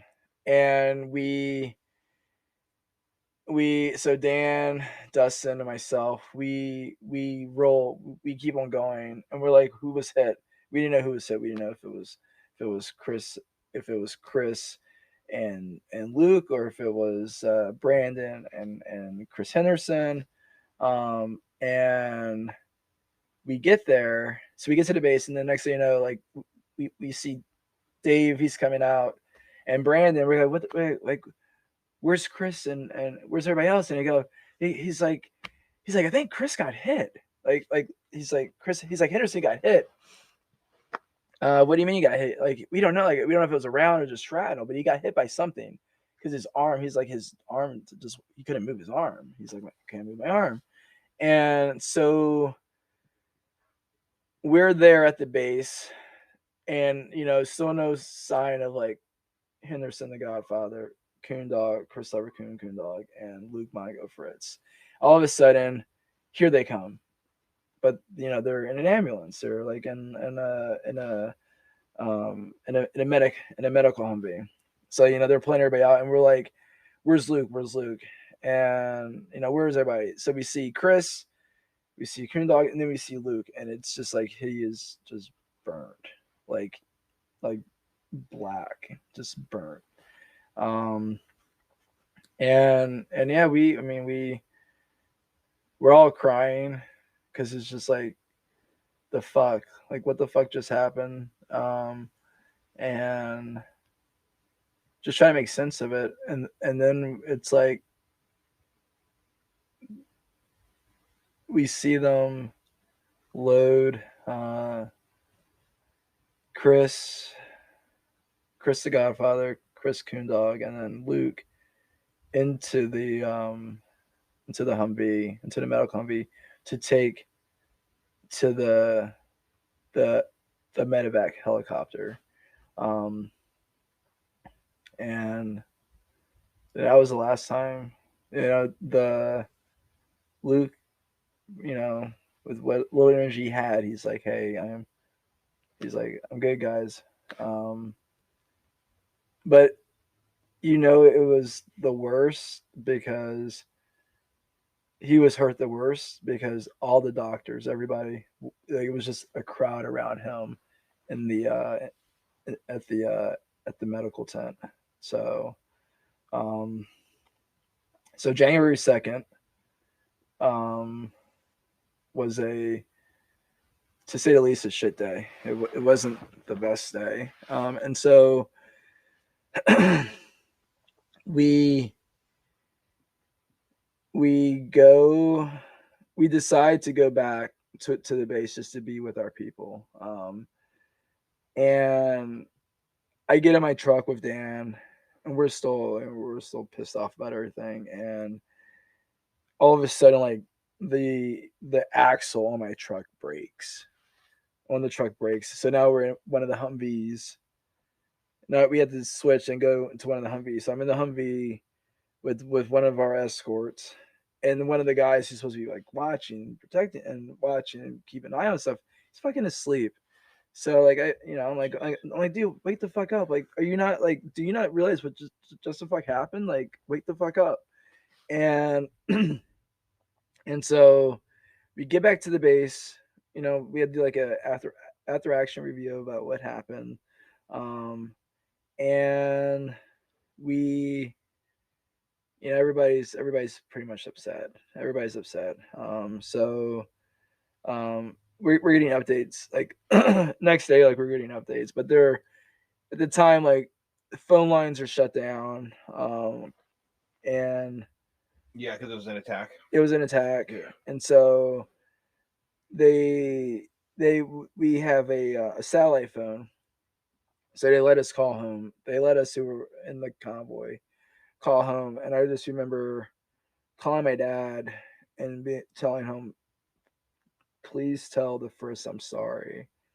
And he's like, what are you sorry for? I was like, we were attacked. We got, our convoy got hit yesterday, and Luke is hurt really bad. And he's like, Luke, he's like, you mean, Patty and Dennis, their son Luke? And I was like, and I said, yeah. And he's like, and he got upset about it, like emotionally upset, and because like Patty was the FRG, the Family Readiness Group leader for the unit, and to have this happen to her and her family, was really devastating.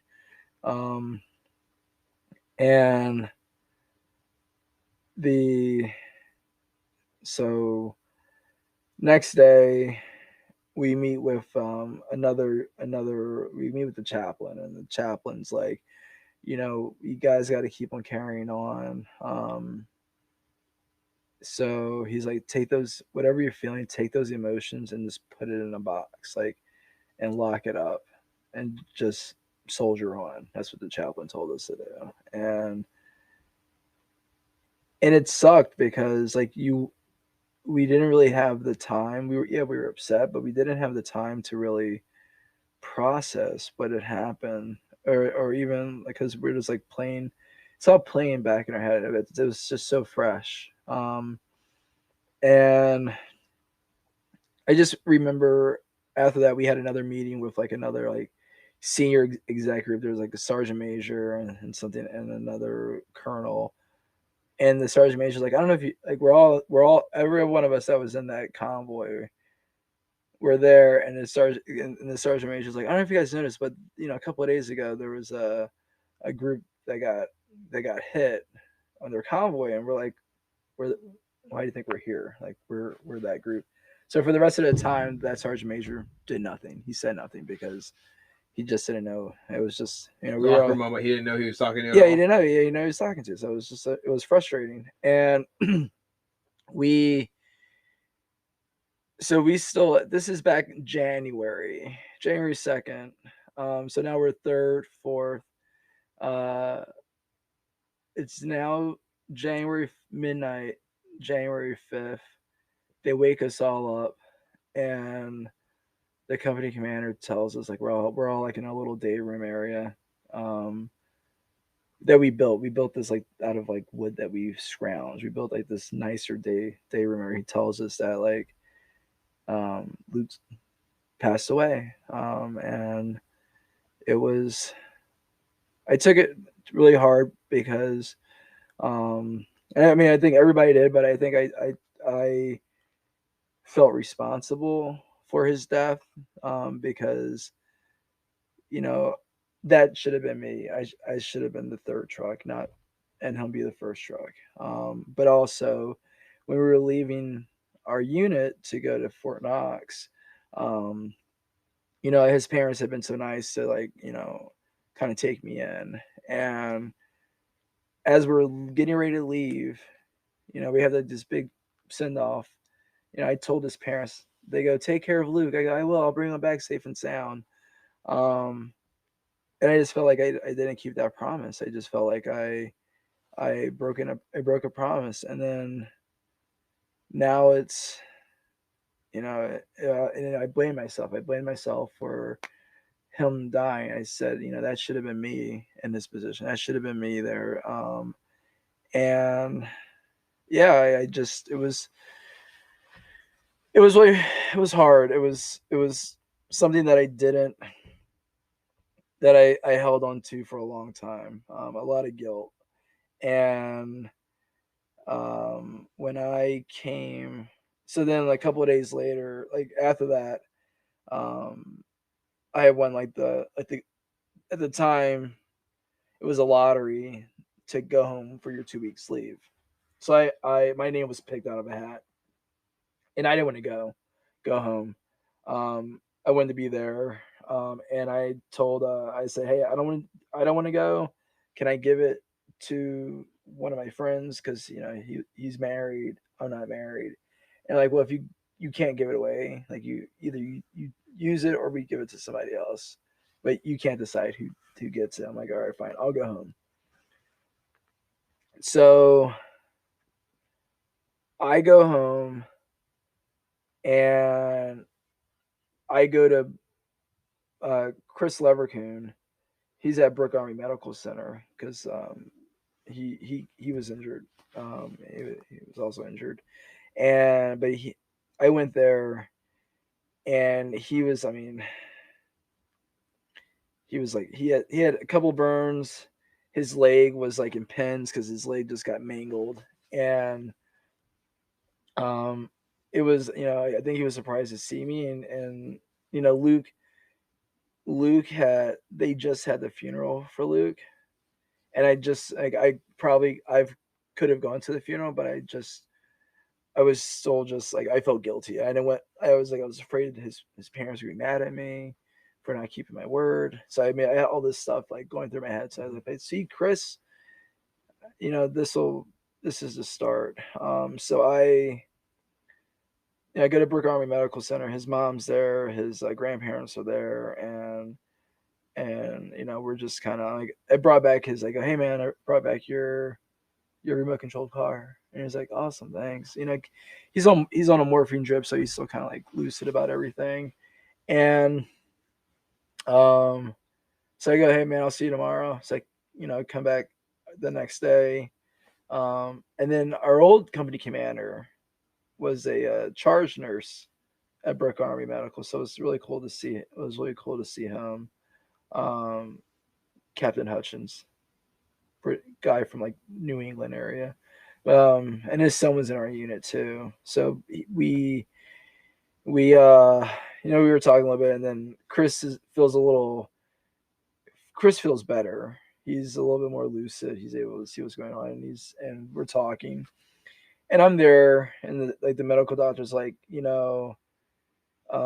talking about his leg. He's like, obviously, like your leg is it's pretty messed up, but we can save it. And Chris Leverkusen was pretty much like, well, he was kind of like weighing his options. He's like, because his thing was like, he's like, I want to be walking by the time these guys get back home. Like, that was his thing. He's like, I want to be walking when these guys get home. And the doctor was like, kind of walking through everything. He said, if we do your leg, if we salvage the leg, he's like, what we'll do is we'll do a skin graft, and then we have to wait to see if the skin graft holds. He's like, he's like, it's not bad. He's like, because like it is below the knee. So like if you did opt to get it amputated, you know, you would still have the full flexibility. It wouldn't like because it's a below the knee. It would be a below the knee amputation. And he's like, let me think about it. And to kind of lighten the mood, at the time he received a Command Sergeant Major coin from Command Sergeant Major Tilley. And I was like, hey man, we should do like a prank. And he's like, what do you mean? I was like, we should totally do a prank where basically you're deciding if you should you're gonna flip this coin to decide if you keep your leg or not. Because his mind was already set he was gonna get the amputation. Because it was quicker recovery. The doctor said, you know, it's a quicker recovery.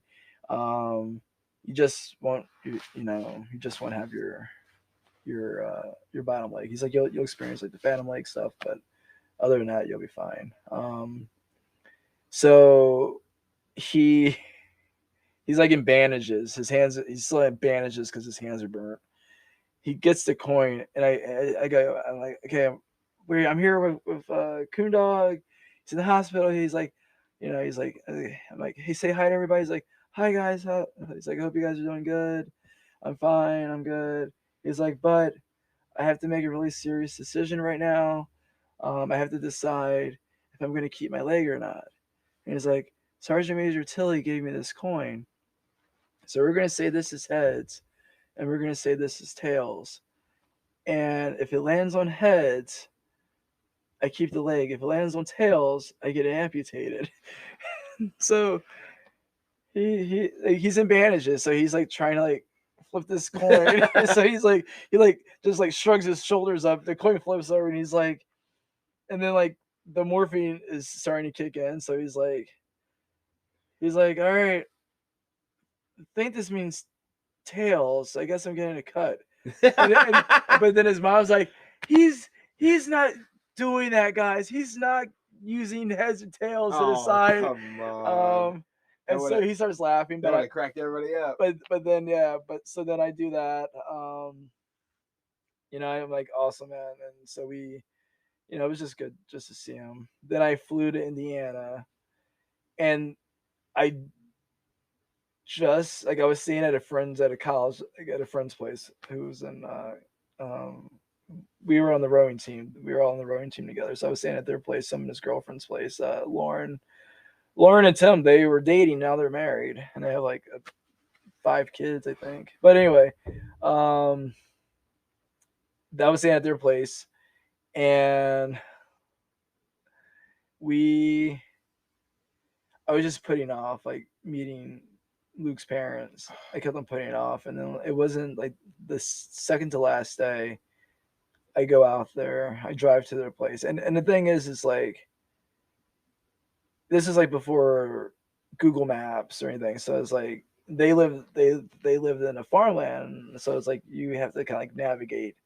So it's like I don't know, I can't tell you exactly how to get there, but I know what to look for. Yeah. And so that's what I did. So I got to their place, and we had dinner, and I just, you know, I apologized to them and told them that I'm sorry, and sorry it took me so long to come out and see you guys, you know, but I was just really, I was afraid, you know, I told them I was afraid you guys were gonna get mad. I was afraid you guys were gonna like blame me for Luke's stuff, and they're like, no, we're not, like, why would we do that? Like, no, it's not your fault. How'd that make you feel? I still felt guilty, because I still felt like shit, and I felt even worse that I waited so long to like the second to last day to go and see them. But then so then I went home. I went home to Philadelphia, and it was just hard to go home. So, you know, my dad picks me up from the airport, and I'm in my uniform. I mean, and I'm sure it smells of high hell. It's just, and my grandmom is like, we go to my grandma's house, and my grandma was sitting there on a couch in her chair, in her chair, rocking back and forth. And I walk in, and my grandma, like, it's like she's seen a ghost. She's like, she's excited to see me. She's happy to see me. Like, all my relatives are there, and they're all happy to see me. They're all happy to see me. And I'm like, and they go, we should do something. We should like have like a little like party. I was like, I don't want a big party. It has to just be like family members. That'd be great. And so then, of course, like, so then and they're like, let's do it tomorrow. So I'm like, all right, fine. So we go. I go to bed. I'm still like, the explosion is still like, I mean, the flashbacks are just like nonstop. Like the smell, everything is just still vivid in my mind. And the only thing I could do was just drink. So I mean, I bought like a 6-pack of Yingling, and I just sat in my room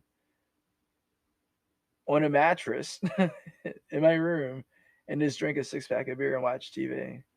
And my dad's like, should you be drinking that much? And I was like, what else can I do? Like, what else am I supposed to be doing? And I go like, there's no book. There was at the time. Yeah, I'm pretty sure there's no book on how to deal with. Yeah, I was like, this is like, I'm good. I'm just gonna drink and I'll fall asleep and then whatever. And so, next day, we go to the thing. Family members are there. They're all happy.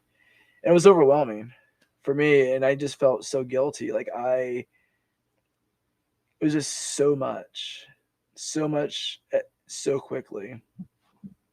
And I ran. I mean, I literally like walked away, and like right before I left the house, like I'm curled up in a ball, crying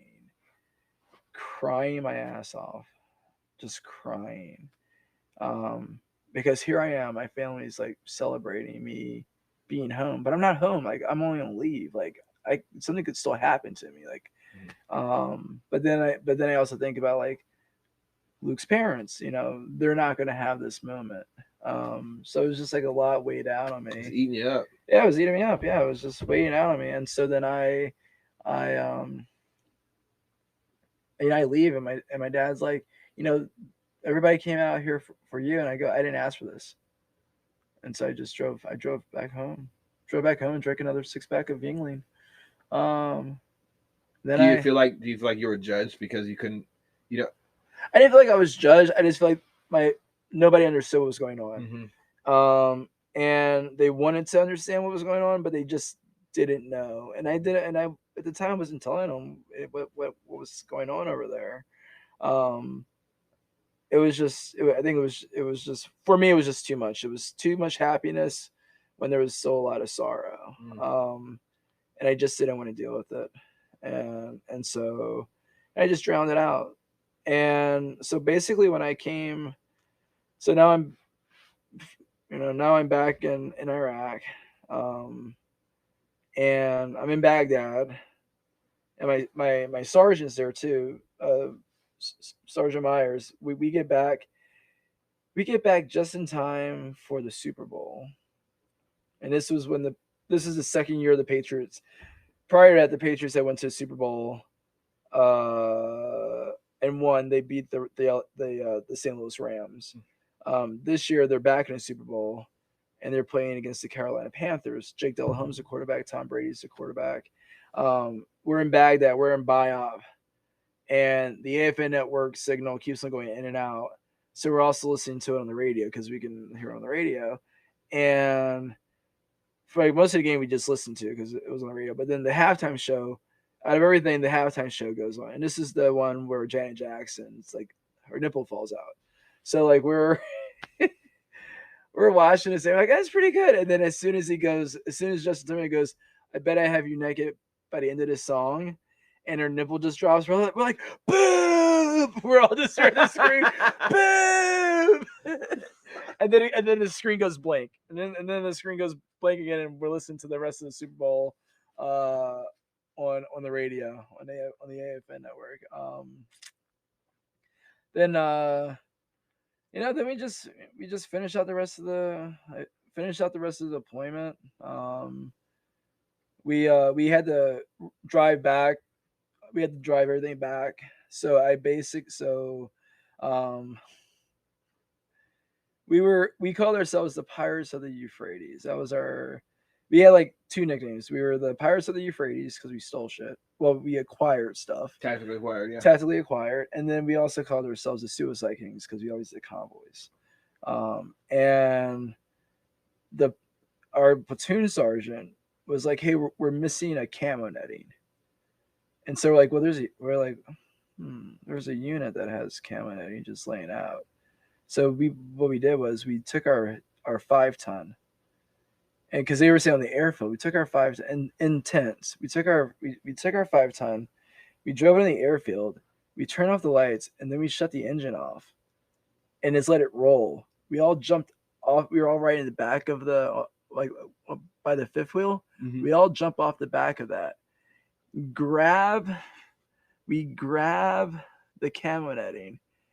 We tie it to the hitch, and then we turn the truck on and we take off.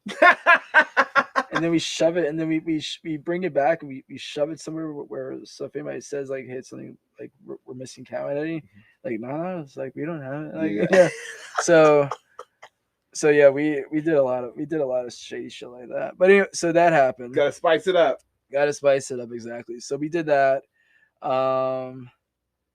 And we made it back. So we leave, we break it up. So we break up the, like, how people are gonna leave. So we have like I was part of like the small group that was gonna be the first group to leave out. So we roll out.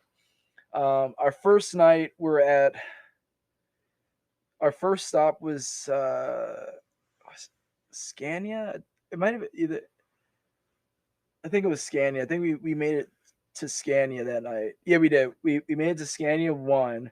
And at the time, like, we had like computers and internet at that point. Like, we found out about Saddam being captured because he was taking selfies and put them up on the gram of a Yahoo News thing that popped up on one of our we had a nerdy guy who helped set up our internet there while we were there. So like the last like 3 months we had internet, which was awesome.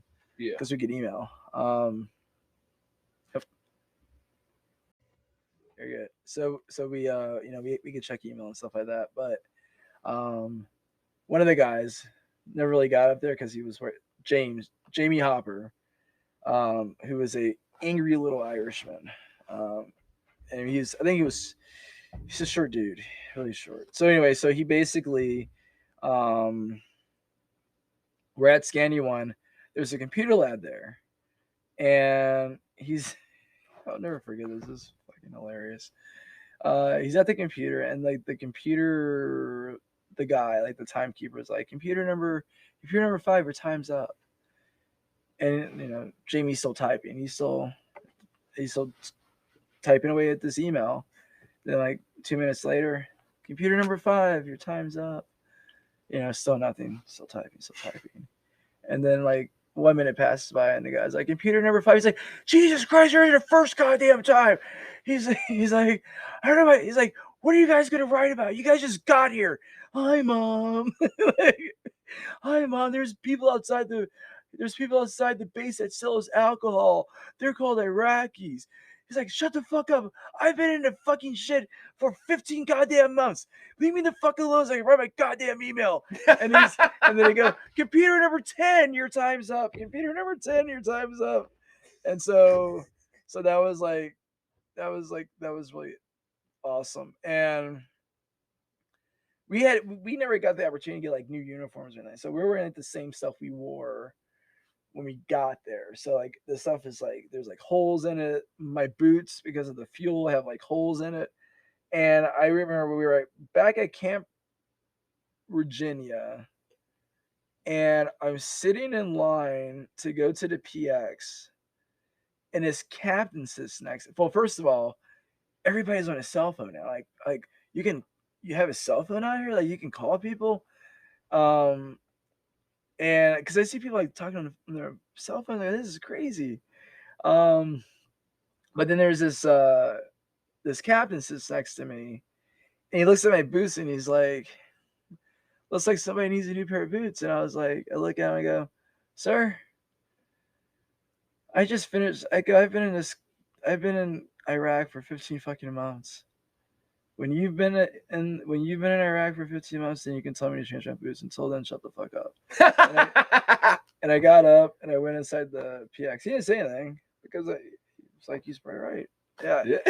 Yeah. And at that point, you know, we like, y'all been in this shit. We've been in this shit for fucking forever. Yeah. Yeah, for 15 fucking months, and then it's just like we're back, and everybody's like all happy and go lucky. There's like McDonald's, there's Burger King's. Like, what the fuck is this shit?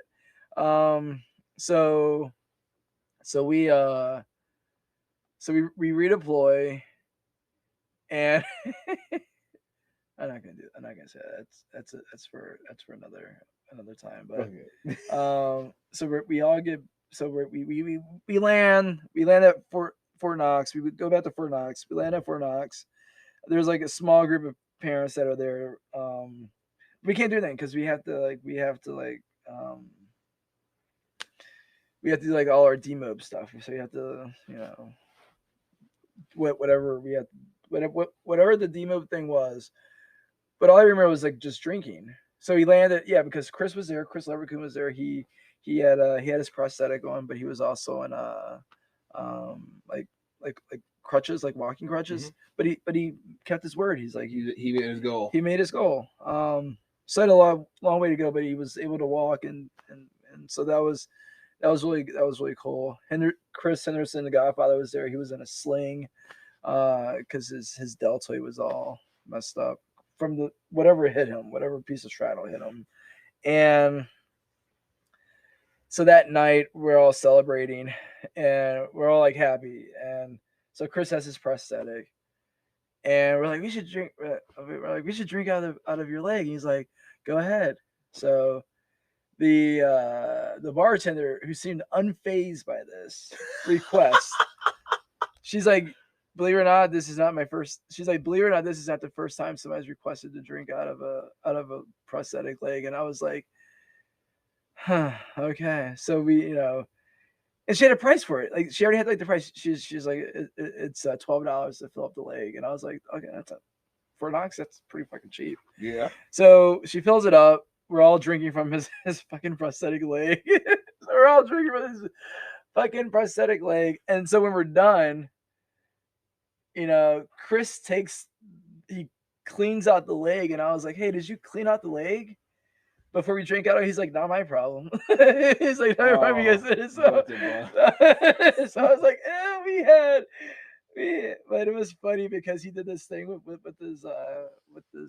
his leg. He called it a moose. So he lifted his leg up and he put like his fingers on the side of his leg, and he had like his leg kind of it looked like a moose. Yeah. So that was kind of like his thing. And that kept him happy. That kept him happy. I mean, hey, you got to do what it takes. Yeah, I know. That kept him happy, and then, you know, we take a bus from Fort Knox all the way back to Indiana, and you know, it's like this whole like welcome home. So it was pretty fucking amazing. My coach and his daughter were there. They had this big sign. I had that sign forever. I finally, because it was like falling apart, I finally threw it away like 2019. I threw it away finally, but I had it since 2004. Man, I had this thing that his daughter made me. And you know, we're back. We're back, and then first thing on my mind is like, I just want to go back to school. So I go to the Veterans Affairs office at the school. The lady, she was just awesome. I forget her name. She was so cool. She's like, yeah, we'll get you into a Maymester course, which is like you take one class, but it's like for the entire month of May. So it's like taking like one semester just condensed into one, because it's like every day you're doing it every day. Mm-hmm. So I took so we get back in April, and I'm back in classes. I'm living in like a little 1-bedroom apartment by myself. And the first night there, I just couldn't sleep. So I was like, well, if I take a Tylenol PM, that'll help. That didn't help. So then I just went to the bar and I just bought a bunch. I just drank until I felt tired enough to go to sleep. So I drank and then I walked back to my apartment, which was like right down the block, and then I just fell asleep. Fell asleep. But then I remember like just waking up.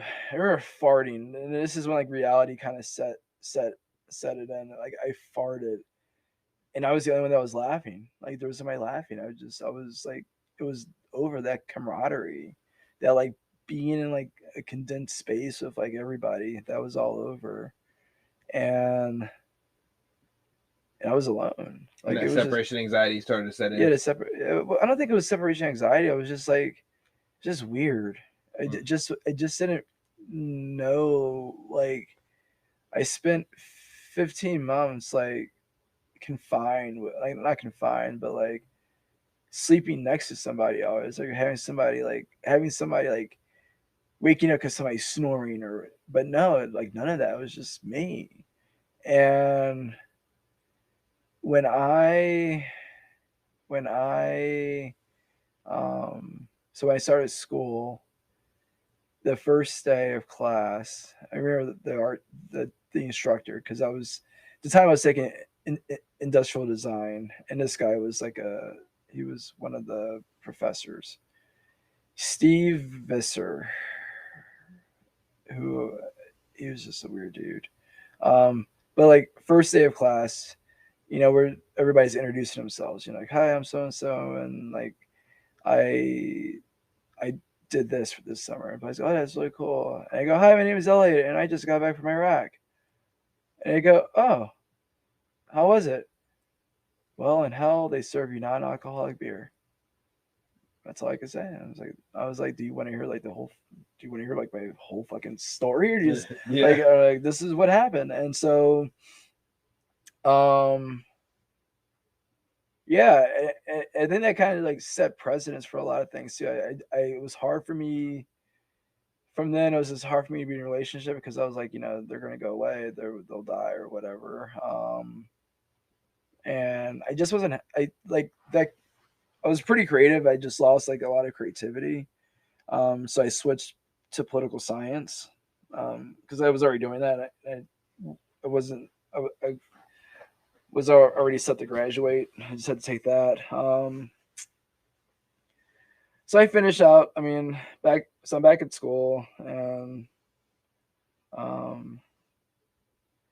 still just kind of dealing with stuff. And then one of my friends, Joe Harold, calls me, and he's like, I don't know what happened. I go, what do you mean? He's like, I was at a Walmart, and it was just too much for me, and I just like curled up and started to cry. And I was like, as I was like, when I was like, yeah, man, I was like, I feel you. That's how it is. Like even around here on campus, like it's just like kind of overwhelming. I don't know. It was just my home. It was just different. So, but yeah, and there's like more. I'm sorry. Yeah, I don't want to cut this short. I gotta wake up early in the morning tomorrow too. Yeah, so do I, man. But let's but that was the first. We can. That was your first deployment experience. That was my first deployment experience. Yeah, there's a lot that came with that. Losing brothers, going through tough experiences that you weren't.